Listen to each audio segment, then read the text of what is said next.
ಮಾಘ ಮಾಸ ಆಗಿರೋದ್ರಿಂದ ಮಾಘ ಸ್ನಾನದ ಬಗ್ಗೆನೂ ಕೂಡ ನಿಮಗೆ ಉಲ್ಲೇಖ ಮಾಡುವಂಥದ್ದಿದೆ.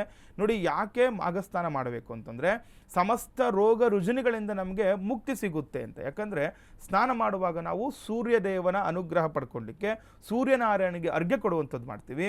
ಸೂರ್ಯನಾರಾಯಣನ ಹೆಸರು ಹೇಳ್ತಾ ನಾವು ಅನುಷ್ಠಾನ ಮಾಡುವಂಥದ್ದು, ಸ್ನಾನಾದಿಗಳು ಮಾಡ್ಕೊಳ್ಳುವಂಥದ್ದು, ಸಪ್ತ ನದಿಗಳನ್ನು ಪ್ರಾರ್ಥನೆ ಮಾಡ್ಕೊಳ್ತಾ ಯಾರು ನದಿ ಸ್ನಾನಗಳನ್ನು ಮಾಡ್ತಾರೆ. ನೋಡಿ, ಇಲ್ಲಿ ನಮ್ಗೆ ಹತ್ತಿರದಲ್ಲಿ ಕಾವೇರಿ ನದಿ ಇರುವಂಥದ್ದು, ಅಥವಾ ನೀವು ಸಮುದ್ರ ಸ್ಥಾನ, ಯಾಕಂದರೆ ಸಮುದ್ರದ ಅಕ್ಕಪಕ್ಕದಿರುವವರು ಸಮುದ್ರ ಸ್ನಾನ ಕೂಡ ಮಾಡುವಂಥದ್ದು.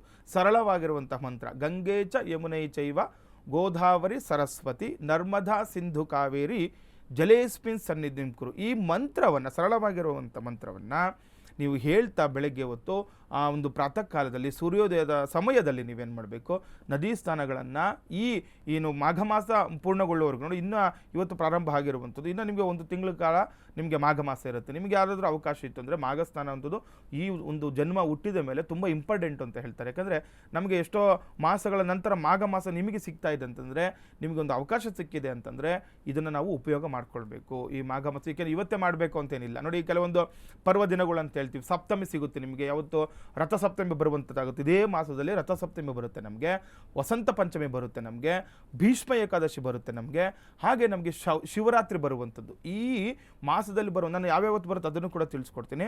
ಈ ಒಂದು ಸಮಯದಲ್ಲಿ ಮತ್ತೆ ಪೌರ್ಣಮಿ ಮತ್ತು ಅಮಾವಾಸ್ಯೆಗಳು, ನೋಡಿ ಈಗ ಇವನ್ನೆನ್ನೆ ಅಮಾವಾಸ್ಯೆ ಆಗೋಗಿದೆ, ಅದರ ನೆಕ್ಸ್ಟ್ ಅಮಾವಾಸ್ಯೆ ಬರುತ್ತೆ, ಅದು ಕೂಡ ನಮಗೆ ಈ ಮಾಘ ಅಮಾವಾಸ್ಯೆ ಆಗಿರುತ್ತದೆ. ಅಮಾವಾಸ್ಯದಲ್ಲಿ ಕೂಡ ನೀವು ಈ ನದಿ ಸ್ನಾನಗಳನ್ನು ಮಾಡ್ಕೊಳ್ಬೋದು.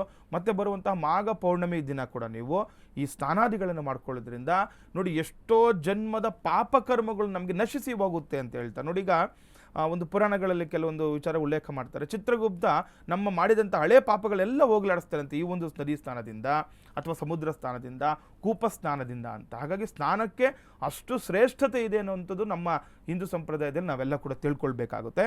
ಹಾಗಾಗಿ ಈ ಲಲಿತಾ ಸಹಸ್ರನಾಮ ಪಾರಾಯಣ ಮಾಡುವಂಥದ್ದು